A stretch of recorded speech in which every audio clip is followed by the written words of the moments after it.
আজ লাঞ্চ থালিটা খুব সিম্পল ছিল। গরম গরম ধোয়া ওঠা চিংড়ি মাছ ভাপা আর সাথে আমের টক। তো এখানে আমি চিংড়ি মাছ ভাপার জন্য সাদা সর্ষে, পোস্ত, পেঁয়াজ, রসুন আর কাঁচা লঙ্কা একটা পেস্ট বানিয়ে নিয়েছি। এখানে একটা টিফিন বাটিতে আমি চিংড়ি মাছ নিয়ে নিয়েছি, ওপর থেকে আমি মশলার পেস্টটা দিয়ে দিলাম আর দিয়ে দিলাম একটু নুন আর হলুদ। ভালো করে আমি এটা মিশিয়ে বাটি ধোয়া জল দিয়ে আর একটু মিশিয়ে ওপর থেকে কাঁচা সর্ষের তেল আর দুটো কাঁচা লঙ্কা চেরা দিয়ে টিফিন বাটির মুটকিটা আমি বন্ধ করে দিলাম।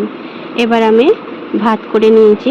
গরম ভাতটা আমি অর্ধেকটা আমি একটা পাত্রে ঢেলে টিফিন বাটিটা বসিয়ে আমি ওপর থেকে আবার ভাতটা দিয়ে আমি চাপা দিয়ে 40 মিনিটের মতো রেখে দিয়েছিলাম।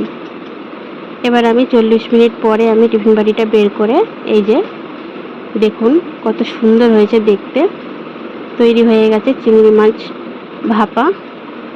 আমি একটা প্লেটে ভাতটা সাজিয়ে নিয়েছি, তার উপর থেকে আমি চিংড়ি মাছের ভাপাটা দিয়ে দিলাম আর সাথে আমের টক।